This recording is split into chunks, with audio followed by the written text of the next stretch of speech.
عليكم ورحمة الله وبركاته. الحمد لله رب العالمين وأفضل الصلاة وأتم التسليم على سيدنا محمد أشرف الأنبياء والمرسلين وعلى آله وصحبه أجمعين. سبحانك لا علم لنا إلا ما علمتنا إنك أنت العليم الحكيم. ولا حول ولا قوة إلا بالله العلي العظيم. رب اشرح لي صدري ويسر لي أمري واحلل عقدة من لساني يفقه قولي وسدد لساني واهد قلبي بحق سيدنا محمد صلى الله عليه وسلم. اللهم ألهمنا بالعلم وزينا بالحلم وأكرمنا بالتقوى وجملنا بالعافية. اللهم أخرجنا من ظلمات الوهم وأكرمنا بنور الفهم وافتح علينا بمعرفة العلم وحسن أخلاقنا بالحلم واجعلنا ممن يستمعون القول فيتبعون أحسنه واغفر ذنوبنا واستر عيوبنا واقض حاجاتنا يا أرحم الراحمين. Bismillahirrahmanirrahim. Kita sambung pembacaan kita daripada kitab Hasyiah Syekh Asy-Syarqawi 'ala al-Hudhudi pada mensyarahkan kalam musannif, iaitu fal wajibu ma la yutasawwaru fil aqli adamuh. Yang wajib itu ialah yang tidak menerima, tidak dapat ditasawur pada akal ketiadaannya. Wal mustahilu ma la yutasawwaru fil aqli wujuduh. Dan yang mustahil itu ialah yang tidak dapat ditasawur pada akal wujudnya. Wal jaizu ma yasihhu fil aqli wujuduhu wa adamuh. Dan yang harus itu yang sah pada akal ada dan tiadanya. Qala al-Muhashshi rahimahullah wa nafa'ana bi'ulumihi wa asrarihi fid daraini qawluhu ma la yutasawwaru ila akhirih. Ma yasihhu ay an takuna nakiratan mausufatan. Okay, sekarang ni dia kata ma. Ma itu sah bahawa dia itu menjadi nakirah mausufah. Kalau kita i'rab tu ma nakirah mausufah dengan makna apa? Bimakna amrin. Jadi ma la yutasawwar ay amrun la yutasawwaru. Jadi itu maksud ma nakirah mausufah. Nakirah mausufah dia memberi makna amrun, sesuatu. Ay ma'lumun. Amrun ay amrun ma'lumun. Maka fa jumlatu la yutasawwaru itu sifatuha menjadi sifat kepada ma. Ma itu jumlah la yutasawwaru menjadi sifat kepada ma. Itu satu. Boleh kita i'rab ma itu ma nakirah mausufah. Wa an takuna mausulatan. Dan boleh juga sah juga ma itu kita anggapkan dia sebagai ma mausulah, ma isim mausul. Bila begitu dia akan menjadi apa? Na'tan li mahzuf. Dia akan jadi na'at kepada yang mahzuf. Na'at kepada man'ut yang mahzuf. Wal jumlah la yutasawwaru itu silatuha, menjadi silah kepada ma mausul tadi. Jadi takdir macam mana? Takdir ai al-amru alladhi la yutasawwaru. Jadi di sini ma itu seakan isim mausul lah sini. Dia menjadi na'at sifat kepada al-amru yang mahzuf itu. Jumlah la yutasawwaru ini menjadi silah kepada isim mausul tu. Okey. A'ammu ini lebih umum. Jadi kita menafsirkan ma itu sebagai amrun itu. A'ammu min an yakuna dhalikal amru dhatan au sifatan au nisbatan. Maka bila kita tafsirkan ma itu dengan amrun ataupun al-amru, maka itu lebih umum daripada dia itu amar itu, al-amru itu zat ataupun sifat atau nisbah. Bila sebut amrun, dia umum. Zat pun amrun, sifat pun amrun, nisbah pun amrun. Okey. Jadi contoh kita kata ka qaulika dzatullahi ta'ala wajibah. Zat Allah Ta'ala itu wajib. Sekarang ni kita telah mensifatkan apa ni? Mensifatkan zat. Tak? Mensifatkannya dengan wajib. Zat Allah. Wa qudratullah wajibatun. Ni kita sifatkan kepada wujub itu kepada sifat. Kudrat itu sifat. Wa qudratullahi wajibah. Fakama anna dhata tattasifu bil wujubi kadzalika thubutuha. Sebagaimana zat bersifat dengan wajib, maka begitulah sabit. Subut ni pengsabitan. Subut itu juga kita boleh sifatkan dengan wajib. Nampak? Ni merujuk pada nisbah ni. Subut itu.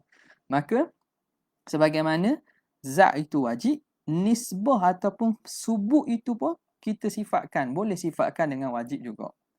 Wa kama anna sifata kal qudrati tattasifu bil wujub kadzalika thubutuha.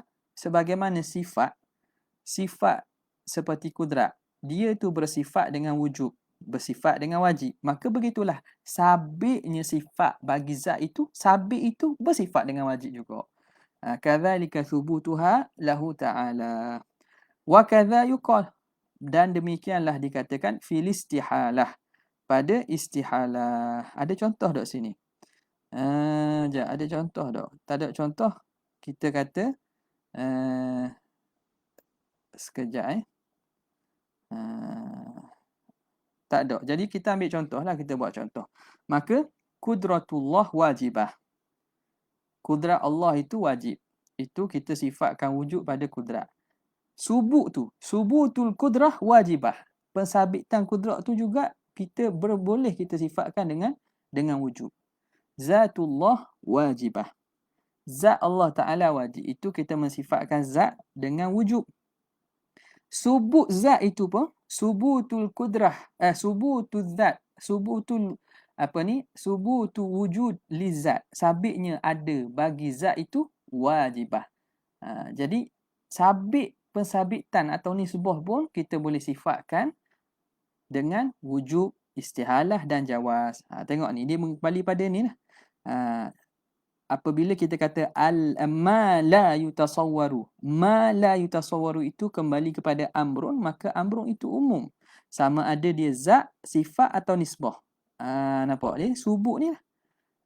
Jadi, sebagaimana zat itu bersifat dengan wujud, sifat bersifat dengan wujud, nisbah pun sifat. Nisbah bagi zat itu pun kita boleh sifatkan dengan wujud. Nisbah bagi sifat pun kita boleh sifatkan dengan wujud. Habis. Kemudian kata muhasyi kita, kadza yuqalu fil istihalah. Begitulah dikatakan pada istihalah pun sama. Wal jawaz, dan juga pada al jawaz. Fakama anna syarika, sebagaimana syarik yattasifu bil istihalah. Ni contoh sini dia bagi. Sebagaimana syarik Allah Ta'ala, sekutu bagi Tuhan tu bersifat dengan istihalah, bersifat dengan mustahil. Kadzalika thubutuha, begitulah juga sabitnya, sabit syarik itu. Sabit syarik pun hukumnya mustahil. Bukan sekadar sekutu itu mustahil, tetapi sabitnya sekutu bagi Tuhan tu juga dihukumkan dengan mustahil. Wa kama anna ba'thata ar-rusuli tattasifu bil jawazi kadzalika thubutuha. Sebagaimana membangkitkan rasul itu bersifat dengan harus. Harus Allah bangkit rasul. Sabit kebangkitan itu, kebangkitan rasul itu juga dihukumkan dengan jawaz. Wa sayati, okey selesai. Wa sayati ma yata'allaqu bil fi'li min haitsu bina'uhu lil fa'ili wal maf'ul. Dan akan datanglah apa yang berkait dengan fi'il. Fi'il mana ni? Masalah yutasawwaru ini. Yutasawwaru nak baca dengan mabni lil ma'lum ke mabni lil majhul. Ma la yatasawwaru atau ma la yutasawwaru. Itu ada perbincangan, nanti dia akan sebutlah. Wa sayati ma yata'allaqu bil fi'li min haitsu bina'uhu lil fa'ili. Dari segi binanya, min haitsu huwa bina'uhu lil fa'ili wal maf'uli, sama ada nak mabni lil fa'il Mabni lil ma'lum kita panggil au mabni lil maf'ul atau mabni lil majhul. Yutasawwaru atau yatasawwaru. Wa annal murada, dan akan datang bahawa sesungguhnya annal murada bit tasawwur, apa yang dimaksudkan dengan tasawur itu, ma la yutasawwaru. Tasawur itu al-imkanu. Ma annal murada bit tasawwuri al-murad bit tasawwuri al-imkanu. Yang dimaksudkan dengan tasawur itu imkan. Jadi apa yang tidak dapat digambarkan pada akal, makna apa yang tak dapat dimungkinkan, tak dapat difikirkan, apa yang tak mungkin pada akal, pada kiraan akal. Jadi tasawur dengan maksud imkan. Awit tasdiq, ataupun dengan maksud at-tasdiq. Ma la yutasawwaru fil aqli, apa yang tidak dapat ditasawur, yakni apa yang tak boleh dibenarkan oleh akal. Sebab itu tasawur dengan makna imkan ataupun tasdiq. La mujarradul idrak, bukan semata-mata idrak. Tasawur tu makna faham, bukan makna tak dapat dipaham atau tak dapat digambarkan. Idrak makna dapat digambar lah. Idrak la mujarradul idrak, bukan dengan semata-mata gambaran pada akal. Jadi apa yang tidak digambarkan oleh akal bukan maksud tak boleh digambarkan dan dapat difikir oleh akal. Bukan la mujarradul idrak, tapi dia maksud imkan dan juga atau tasdiq. Kenapa bukan mujarradul idrak? Li'anna al-aqla yatasawwarul mustahila. Kerana akal dia boleh gambarkan benda mustahil. Akal boleh je menggambar. Gambar ni makna khayal lah. Khayal dan fikir. Boleh memikirkan dan mengkhayalkan. Akal boleh. Ada dua Tuhan. Oh boleh. Boleh gambar. Bukan dua. Lebih boleh gambar. Sebab itu keluarnya filem-filem. Sebab tu orang boleh lukis pahala. Boleh percaya banyak Tuhan. Boleh keluar filem-filem macam-macam. Sebab apa? Sebab dia boleh akal ni boleh tasawur. Jadi tasawur ni bukan sekadar menggambarkan. Okey. Li'anna al-aqla yatasawwarul mustahila wa yudrikuhu, dan boleh idrak, makna boleh dia fikirkan pada akal. Dia boleh fikir. Tapi betul ke tak berlaku? Itu masalahnya. Jadi benda yang wajib ni tak terima tidak ada. Yang mustahil yang tak terima ada. Jadi walaupun dia boleh gambarkan syarik, dia boleh khayalkan ada sekutu bagi Tuhan, tapi realitinya berlaku tak? Tak. Kerana khayalan atau gambaran tu membawa kepada muhal, membawa kepada tanakut. Jadi sekadar mengkhayal, menggambarkan itu bukan yang dimaksudkan di sini. Okey, jelas.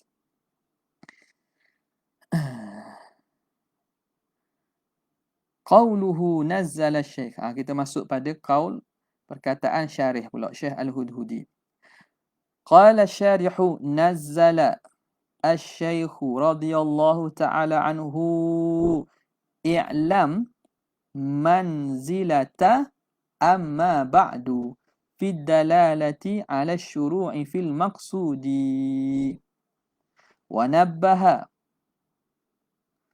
ونبه على أن غير العلم لا يبتغى سببا. Kata syarih, telah menetapkan oleh Syekh radhiyallahu ta'ala anhu, yakni Imam Sanusi, perkataan i'lam itu seumpama amma ba', akan tempat amma ba'. Dia letakkan i'lam pada tempat amma ba', pada menunjukkan di atas memulakan pada maksud. Jadi maksud penulisan kitab ni dia biasanya letak amma ba', tapi Syekh menggunakan i'lam anna hukmal aqli yanhasiru kan. Jadi Syekh meletakkan i'lam pada tempat amma ba', pada menunjukkan pada permulaan pada maksud kitab. Wa nabbaha, dan juga telah memberi tambih, peringatan oleh Syekh, ala anna ghairal ilm, bahawa sesungguhnya selain daripada ilmu itu la yubtagha sababan, tidak sayugia menjadi sebab. Jadi ilmu itulah yang sepatutnya menjadi asbab dan sebab kepada yang lain. Nampak? Selain pada ilmu tak patut kita tuju dan kita jadikan dia sebab. Jadi kata Syekh Syarqawi, qauluhu nazzala syaikhu, telah meletakkan, menurunkan, sini nazzala menjadikan, nazzala manzilatan meletakkan pada kedudukan, nazzala syaikhu ila akhirih, hadza jawabun amma yuqalu. Ini nazzala syaikh ni, ibarat ini duduk pada jawab kepada barang yang dikata atas jalan irad, ataupun atas jalan nak tafsir kepada Syekh. Kenapa Syekh menjadikan lafaz i'lam dia tidak guna amma ba'du? Jadi ini jawapan kepada apa yang dikata lima khalafal musannifu adatal muallifina fi ta'birihim bi amma ba'du. Jadi ini seakan menjawabkan pada soal muqaddar tu. Lima khalafal musannif. Kenapa musannif menyalahi adat orang-orang yang menulis pada mentadbirkan mereka al-muallifin dengan amma ba'd? Para ulama yang tulis kitab biasanya lepas muqaddimah mereka nak masuk kepada menerangkan tentang maksud kitab tu, mereka ceraikan dengan amma ba'du, yang mana digelar sebagai faslul khitab. Jadi kenapa musannif tak guna amma ba'du? Musannif guna i'lam. Wa hasilul jawab, hasil jawab khulasahnya annahu, bahawa musannif nazzala meletakkan i'lam itu manzilata amma ba'du, pada tempat amma ba'du. Dia jadikan i'lam tu macam amma ba'du. Ai sayyarahu, nazzala dengan maksud sayyarahu mithlahu, dia jadikan i'lam seumpama amma ba'du. Wa aqamahu maqamah, dan dia mendirikan i'lam pada tempat amma ba'du. Okey. Apa sebab? Wa nuktatu al-uduli 'anil lafzi syai'i, nuktah rahsia dan sebab kenapa musannif berpaling daripada lafaz yang masyhur, yang menjadi kebiasaan, lafaz yang biasa menjadi masyhur. Syai' ni makna masyhur lah. Lafaz yang biasa iaitu amma ba'du. Kenapa dia tak guna amma ba'du? Dia berpaling 'anil lafzi syai'i wa huwa amma ba'du. Nuktah dia, sebab dia, rahsianya at-tanbihu ala anna ghairal ilmi la yubtagha sababan, untuk memberi perhatian dan peringatan bahawa sesungguhnya selain daripada ilmu tidak sayugia menjadi sebab. Apa-apa pun sebab ialah dengan ilmu. Kita nak buat apa-apa pun ialah mesti dengan ilmu dulu. Al-ilmu qabla al-amal. Sebab itu dia guna lafaz i'lam yang asal daripada masdar al-ilmu. Maka selesai situ. Habis. Wasyaikhu, bermula syaikh pula. Nazzala syaikhu. Dia terang syaikh pula. Masdaru syakha yashikhu. Masdar kepada syakha yashikhu syaikhan. Jadi syaikh ni masdar. Asalnya lah. Okey. Jadi wusifa bihi, disifatkan dengannya, dijadikan syekh itu menjadi sifat. Wusifa bihi ka'adlin, seperti kalimah adlin. Contoh, rajulun adlun. Adlun jadi apa? Asal adlun tu masdar, adlun jadi sifat. Lelaki yang adil. Rajulun adlun. Waridhan. Ridhan. Tak, sama juga. Amrun ridhan. Perkara yang ataupun waridhan, sama ridha, iaitu yang diredai ataupun yang redha.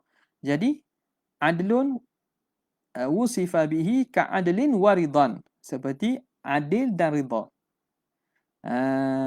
Okey, jadi syekh di situ dengan dia ialah masdar yang disifatkan dengannya, seperti adlun dan juga ridha. Dia boleh dijadikan sifat. Okey. Au sifatun, ataupun syekh ini kita kata dia itu sifat. Dia sendiri itu sifat. Dia tadi masdarun kan? Masdaru syakha yasyikhu. Syaikhun masdaru syakha yasyikhu. Syekh ini dia masdar pada syakha yasyikhu syaikhan, yang disifatkan dengannya. Yang kedua, boleh tak kita kata syekh ini sifatun, dia itu sifat dah. Kasayyid, seperti sayyid. Seperti sayyid. Khuffifa. Jadi asalnya syayikh, syayikh. Jadi akhir-akhir syaikhun. Di asalnya sabdu macam sayyid, dan bila dah banyak guna maka direngankan bacaan jadi syaikhun. Macam kita sayyid tak? Bagi said tak? Tuan. Jadi syaikhun ni boleh juga kita anggap dia sebagai sifat. Seperti sayyid, syayikh, fa khuffifa, kemudian ditakhfifkan, direngankan ya yang sabdu itu jadi syaikhun. Kenapa direngankan? Likathrati listi'mal, kerana banyak penggunaan. Banyak sangat guna sabdu ni berat. Tak, huruf bersabdu ni berat, maka direngankan dengan buang sabdu. Sukun je lah, syaikhun. Likathratil isti'mal, kerana banyak penggunaan. Apa makna kasratul isti'mal? Ai dawaranuhu 'alal alsinah, banyak berlalu di atas lidah. Banyak berlalu atas lidah ni banyak dipertuturkan. Orang sebut syekh. Yang sebut syekh payahlah. Nampak tak? Sebut syekh senang sikit. Okey, habis. Summiya, dinamakan syaikhan, ai summiya syaikhu syaikhan. Dinamakan ia apa? Ia syekh. Dinamakan ia syekh. Ia syekh tu kena kepada musamma. Syaikhan kena pada isim. Nampak tak? Dinamakan syekh itu syekh lima hawa, kerana apa yang mengandungnya, min kathratil ma'ani, daripada banyak ma'ani, sifat-sifat, al-muqtadiyah, dia mengandungi banyak sifat-sifat yang menuntut al-iqtidai, al-muqtadiyati lil-iqtida, yang menuntut supaya diikut dengannya, fi dhalikal fan, pada ilmu tersebut, pada fan tersebut. Sebab itu dipanggil syekh. Apabila seorang itu mempunyai sifat-sifat yang menuntut supaya orang ikut dia pada ilmu tersebut. Ini syekh nahu contohnya. Syekh nahu sebab apa?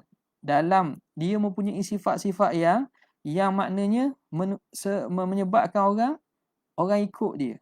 Menuntut orang supaya mengikut dia dalam ilmu tersebut. Ini syekh apa ni? Ini syekh fiqh. Ini syekh apa ni? Syekh tauhid. Dalam biasa kan ini syekh hadis. Di madrasah apa ni, alim lah. Ni syekh hadis ni. Syekh hadis makna bidah hadis ke dia lah. Nampak? La li kibarihi sinnihi, bukan kerana dia itu besar usia dia, bukan kerana sebab dia tua. Jadi istilah syekh itu kena kepada orang yang mempunyai sifat-sifat yang menjadi orang mengikut kepadanya. Itu pada penggunaan. Pada bahasa apa? Apakah maksud syekh? Wa huwa lughatan.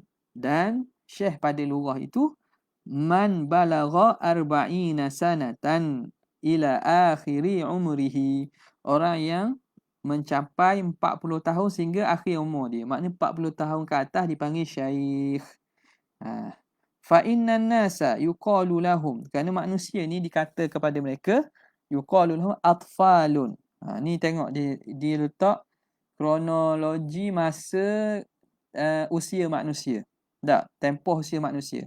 Atfal, wasighar, budak kecil, wasibian, kanak-kanak, wadharari. Itu juga dharari pun makna kanak-kanak juga. Ila bulugh, sehingga kepada balik. Lepas tu wasyubban. Tak? Syabab, wa fitian. Fitian pun dipanggil. Lepas pada tu fitian. Kemudian ila thalathin, sehingga apa nama ini, umur 40 tahun. Sehingga umur 40 tahun. Jadi daripada balik tu orang panggil pemuda, syubban, fitian, ila thalathin, hingga umur 30. Lepas pada itu wa kuhulun. Ah, wa ah, dia sebut ni tak? Apa nama ni? Wa kuhulun. Wa kuhulun. Dia panggil kuhul, iaitu orang lelaki yang umur apa ni? Umur 30 ila arba'in sampai 40 dipanggil kuhul. Wa kuhulun ila arba'in sehingga umur 40 tahun. Sehingga umur 40 tahun. Wa ba'da dhalika ar-rajulu, selepas pada itu ar-rajulu syekhun, lelaki dipanggil syekh, wal mar'atu syaikhatun, perempuan dipanggil syaikhah. Perempuan dipanggil syaikhah. Okey, habis. Kemudian kata muhasyir kita, wal quwwatu, kekuatan itu. Kekuatan itu tazidu ila arba'in, akan bertambah sehingga umur 40. Jadi umur daripada kecil sampai 40 tahun, kekuatan tu sentiasa bertambah sampai 40 tahun. Wataqifu, sampai 40, wataqifu, akan berhenti kekuatan tu. Ila sitin, sehingga umur 60 tahun, orang itu statik je. Nampak tak? Jadi sebab itu umur muda ni carilah kekuatan dan benda yang boleh menyebabkan kita bertambah. Tak, masa umur daripada sampai 40, itu umur yang mana kita buat apa-apa pun kuat. Masa itulah apa-apa pun nak jadi jahat pun jahat masa tu. Sebab apa? Masa tu tenaga kuat. Jadi orang jadi jahat-jahat masa tu. Lepas pada tu dah kurang sikit. Tapi 40 tu dia kata berhenti. Kekuatan tu dia berhenti, statik saja. Dia tidak bertambah. Sehingga umur 60 tahun. Lepas pada tu, ini secara umum lah ni. Secara umum. Makna benda ni mungkin tidak begitu. Orang ada orang umur 30 dah jadi kekuatan je, jadi merudum ke semua ke, itu makna bergantung kepada budak gaya hidup pula. Nampak? Gantung pada gaya hidup dan seumpamanya. Ada orang umur 40 50 dah merudum dah. Itu benda lain pula tu. Tapi kalau kebiasaannya, kalau orang itu jaga dan ikut kesihatan dan seumpamanya, beginilah dia akan berhenti sehingga umur 60 tahun. Kekuatan tu sekadar tu saja. Watan kusu kulla yaumin ba'da dhalik, dan setiap hari dia akan kurang. Lepas 60 akan jadi kurang. Tenaga akan jadi kurang. Okey. Habis. Ni masuk kepada ilmu apa ni? Ilmu biologi lah pula. Ilmu berkaitan dengan tubuh badan ni. Nampak tak? Dengan perubatan dan juga tubuh badan manusia ni. Wa kullu mauludin, dan setiap orang yang lahir itu, kanak-kanak yang lahir, setiap yang lahir, yazidu kulla amin, akan bertambah setiap setiap tahun akan bertambah qadru arba'i asabi'a, kadar bertambah qadru arba'i asabi'a, kadar empat jari, empat ruas jari, maqbudatan, yang digenggam. Jadi jari kita ni, ambil tangan kita, jari kita rapatkan jari. Maqbud maknanya kita rapatkan. Jadi kata Syekh, setiap tahun tinggi manusia tu akan bertambah 4 jari setiap tahun. Jadi ni ilmu ni sekadar kita nukil lah, betul ke tak tu tengok saintifik, kena buat kajian pula tak. Jadi ilmu perubatan ni ada orang Arab pun, perubatan Arab pun ada mereka buat kajian sendirilah. Buat kajian sendiri dan mereka kata bahawa setiap tahun itu akan bertambah seorang itu ketinggian dia sebanyak 4 ruas jari. Tak, kita ambil 4 jari tangan kita ni, hak jari ibu buat biarkanlah 4 jari, jari kelingking, jari manis, jari hantu, jari telunjuk. Banyak tu. Betul ke tak tu? Kena sahih baliklah dak. Kita baca yang ulama tulis ni lah. Ni pun bukan ilmu akidah ni. Muhasyir ni dicampur macam-macam ilmu lah. Bi asabi nafsihi, dengan ruas jari diri sendiri. Makna anggaran pertambahan ketinggian itu ikut ruas jari diri dia. Okey. Lepas tu watulu kulli ahadin, panjang setiap seorang tu berapa? Arba'atu azru'in. Panjang setiap seorang itu ialah 4 hasta. Hasta tu kira daripada hujung jari, iaitu kalau jari kita, jari normalnya, jari hantu, paling hujung, sehingga sampai siku. Itu dipanggil satu hasta. Jadi cuba kira lah. Kaki, satu hasta dah. Lutut sampai ke pinggang, satu hasta dah. Lepas tu, daripada pinggang sampai ke badan, satu hasta dah. Lepas tu, tengok daripada lebih kurang pada dada kita sampai kat kepala tu, kira lebih kurang sikit lagi tu, maka itu dikira 4 hasta. Cuba cek lah. Kira hasta kita ni. Lepas tu cek. Dia kata panjang setiap seorang itu 4 hasta bi dhira'i nafsihi. Tapi hasta diri dia sendirilah, tangan dia sendiri. Kan tangan orang lain. Okey, habis. Itu Syekh. Maka dia masukkan ilmu berkaitan dengan apa nama ni, badan seseorang tu. Okey. Wastilahan, pada istilah pula Syekh tu apa maksud? Man balagha rutbata ahlil fadli, orang yang sampai kedudukan ahli yang mulia, orang yang mulia, walau sabiyan, walaupun kanak-kanak. Itu maksud Syekh, orang yang sampai pada kedudukan yang mulia, kedudukan lebih, orang yang lebih kita panggil Syekh, walaupun dia budak-budak. Dia umur 10 tahun, 20 tahun. Tapi dia lebih pada tu, dia panggil Syekh. Kita pun panggil Syekh. Okay. Kemudian qauluhu. Bismillah.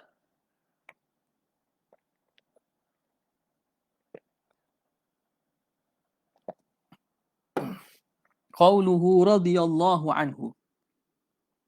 Radhiyallahu anhu. Moga Allah Ta'ala redha daripadanya, daripada Syekh. Ini khabarun. Khabar lah. Khabar makna dia ini jumlah khabariyah. Radhiyallahu fi'il, jumlah fi'il madhi ni jumlah khabariyah lah. Khabarun tapi bermakna doa, tapi dengan makna doa. Insya'iyah. Khabariyatu lafzan, insya'iyatu maknan. Boleh kita kata gitulah. Radhiyallahu anhu. Jumlah doaiyah ini. Okey. Waridha, redha itu rutbatun a'la, ialah kedudukan yang lebih tinggi minal afwi, daripada ampun.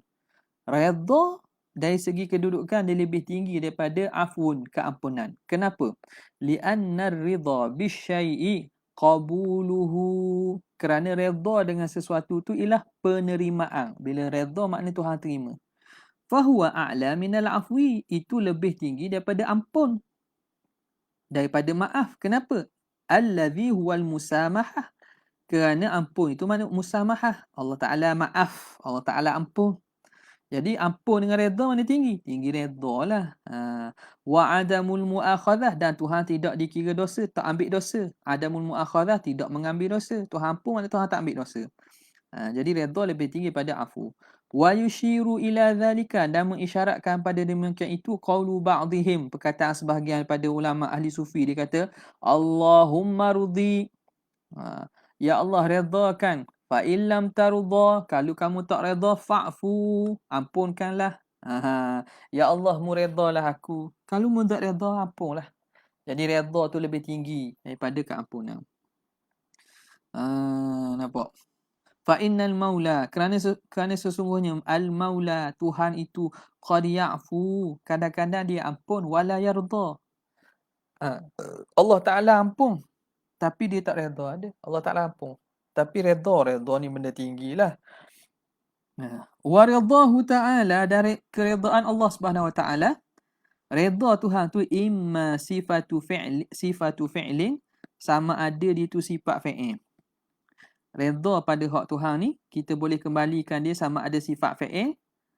Sifat fi'il bermakna al-in'am, Tuhan memberi nikmat. Ataupun sifatu zatin, dia itu sifat zat. Bermakna al-iradatul in'am, berkehendak memberi nikmat. Jadi iradat tu sifat zat. Kalau memberi nikmat tu sendiri sifat fi'il. Jadi redha tu dua, sama ada sifat fi'il atau sifat zat. Okey. Fa in urida, jika dikehendaki di sini al-awwal, yang pertama iaitu sifat fi'il, fa zahiru, maka zahirlah. Radhiyallahu ta'ala, makna Allah memberi nikmat akan Syekh, sifat fi'il. Wa in urida, Jika dikehendaki dengan yang kedua, itu sifat zat, wa rudda alaihi, maka dirok ke atasnya. Kalau kita maksudkan di sini Allah radhiyallahu taala anhu, Allah redha dengan maksud Allah taala berkehendak memberi nikmat, maka dirok ke atasnya. Apa rok dia? Anna du'a innama yakunu bimustaqbalin lam yujad fil hali. Sesungguhnya doa itu hanya saja berlaku pada perkara mustakbal, perkara yang akan datang yang belum ada pada waktu sekarang. Itu doa. Doa ni benda hak tak ada lagi. Yang tak ada lagi yang akan datang. Kita nak doa, minta sesuatu, minta benda yang belum ada. Tiba-tiba kita kata minta, kita doa Allah Taala redha dengan maksud Tuhan berkehendak memberi nikmat. Jadi berkehendak memberi nikmat ni sifat zat. Wa iradatuhu ta'ala azaliyatun. Iradat Tuhan tu azaliyah. Macam mana nak mustaqbal kita doa benda yang azali dah? Yastahilu tajadduduha. Yang mustahil baharu berlaku tajaddud. Berlaku sentiasa baharulah. Mustahil benda azali ni sentiasa ada baru, bukan? Jadi apa guna doa dengan radhiyallahu ni kita kata doa? Kalau kita kembalikan redha dengan makna sifat zat. Yastahilu tajadduduha hatta yata'allaqa biha ad-du'a, sehingga boleh kita ta'alluqkan dengan doa. Kita boleh kaitkan nak doa supaya Tuhan iradatkan in'am pada iradat tu benda yang telah azali. Nampak dia punya irad ni. Faham okey. Illa, kecualilah. Ra' pun ada jawapan. Kecualilah an yuqala, bahawa kita kata yasihu dhalika, sah juga kita menghendakkan dengan makna redha itu makna sifat zat, iradatul in'am. Kenapa? Nazaran li ta'alluqil iradati al-hadithi. Kerana ta'alluq iradat yang baharu, ta'alluq yang baharu tu. Melihat kepada ta'alluq iradat yang baharu. Jadi kalau kita tengok sini kan. Kerana melihat kepada ta'alluq iradat yang baru. Jadi ta'alluq iradat yang baru, dalam sifat iradat ni kita akan nampak. Ta'alluq iradat ni ada berapa? Hak muktamad ni ada dua. Pertama, suluhi qadim. Yang kedua, tanjizi qadim. Suluhi qadim dan tanjizi qadim. Hak tu hak muktamad. Ada kaul yang mengatakan ada tanjizi hadis. Jadi hak ni sah di atas kaul yang mengatakan bahawa pada sifat iradat ada satu ta'alluq namanya ta'alluq tanjizi hadis. Tapi hak muktamadnya tak ada lah. Kerana berlaku tu hanya menzahirkan apa yang telah tetap pada azali. Apa yang telah berlaku pada azali, tanjizi qadim tu. Kalau hak berlaku ni pun menzahirkan apa yang dah ada. Bukan ada ta'alluq baru yang namanya tanjizi hadis. Tapi musannif kata sah juga kalau melihat pada ta'alluq iradat yang baru. Fa inna dzalika, kerana sesungguhnya demikian itu, la yastahilu tajadduduhu, tidak mustahil baharunya. Yalah, sebab tanjizi hadis ni barulah. Okey, qauluhu manzilata amma ba'd. Akan sebagai tempat kedudukan amma ba'd. Kata dia innama lam yakul, hanya saja tidak mengatakan manzilata wa ba'du. Kenapa? Syarih kata dia menduduki tempat amma ba'. Kenapa tidak dikata menduduki tempat wa ba'du? Kan ada juga kata kita boleh jadikan faslu khitab tu dengan wa ba'du. Wa ba'du. Wa ba'du fa inna asdaqal hadis. Amma ba'du. Jadi hanya saja tidak mengatakan bahawa manzilat wa ba'du. Kenapa? Lianna amma ba'du hiyal aslu. Kerana amma ba'du ni asal. Idh hiyal waridatu fil ahadithi. Kerana itulah yang datang warid dalam hadis-hadis dan juga kalamil Arab. Dan datang pada percakapan orang Arab. Jadi, asal dalam hatta Rasulullah SAW pun, khutbah Nabi guna amma ba'du. Bahkan tidak adalah setakat anak belajar pun. Masyarakat kata, kalau ada tolong datangkanlah bahawa Rasulullah tak sebut wa ba'du. Rasulullah sebut amma ba'du. Khutbah Nabi guna amma ba'du. Sebab itu dia kata hadis-hadis datang pun dengan amma ba'du. Dan perkataan orang Arab sebelum ni pun amma ba'du. Tapi wa ba'du boleh ke tak? Wa ba'du boleh juga. Kerana waw tu menggantikan kepada amma. menggantikan kepada amma. Tapi pada penggunaan asal ialah asalnya amma ba'du. Itulah yang warid. Maka kerana itu musannif pilih amma ba'du. Manzilata amma ba'du.